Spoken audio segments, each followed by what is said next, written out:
Hello bachcho, good morning. Let's do the question number 5 of exercise 1.2 class 10th unit 1. Question number 5 is given that HCF, that means HCF of two numbers is given which is equal to 9, and you have to find out the LCM of these two numbers. It's so simple. We have verified this in previous question that when we multiply the LCM and HCF, the product we get will be equal to the product of the numbers. Okay, so we will apply this identity here, and how you will find LCM. If this is LCM, at that side HCF is multiplying here, and here it will go to divide here.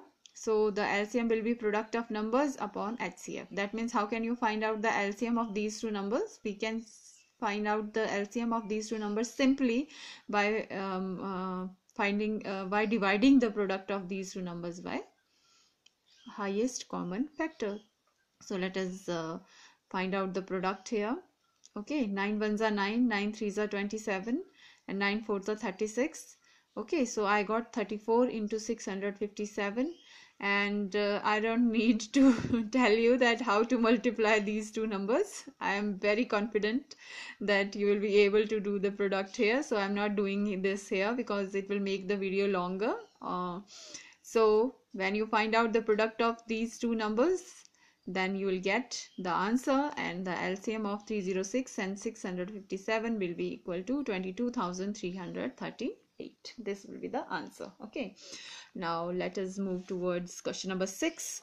Now question number 6 says check whether 6 raised to power n can end with digit 0. You have to check whether 6 raised to power n can end with digit 0 for any natural numbers. Okay, that means if we find out the value of 6 raised to power n, then is it possible to find a number that can end with digit 0?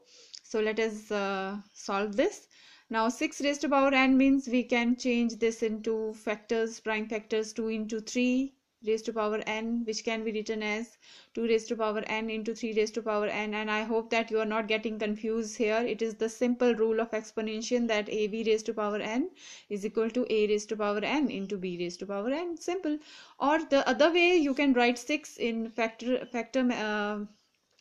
form is you can write 6 into 1. Is there any other possibilities that we can write this 6? No, we cannot write this 6 other than these two methods, or in these two orders of factors.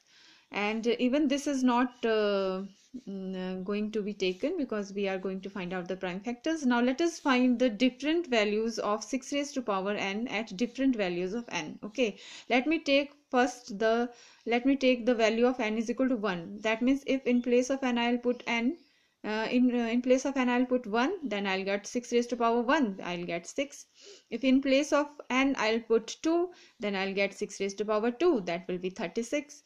If in place of n I'll put 3, then I'll get 216, so on. You can so solve this for many more powers.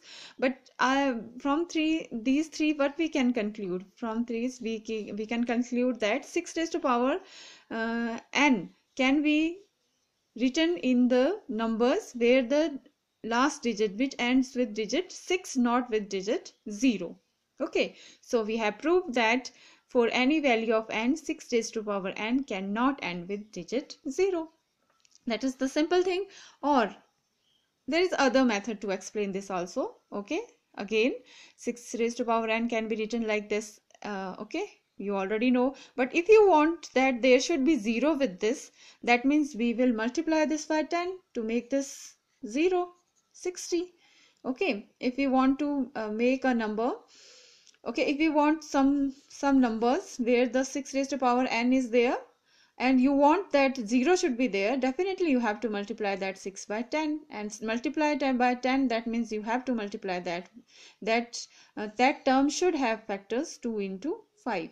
Okay, if there is 1 0, there should be one pair of factor 2 into 5, and if there are 2 zeros, you can see from here that there should be the 2 pairs of factors 2 into 5. Okay, and here when we take this 6 raised to power 2 alone without this 10, it is not possible to make that 0. From here we can conclude that this 6 raised to power n cannot and with 0 as it has no pair of 2 raised to power n into 5 raised to power n. It's so simple.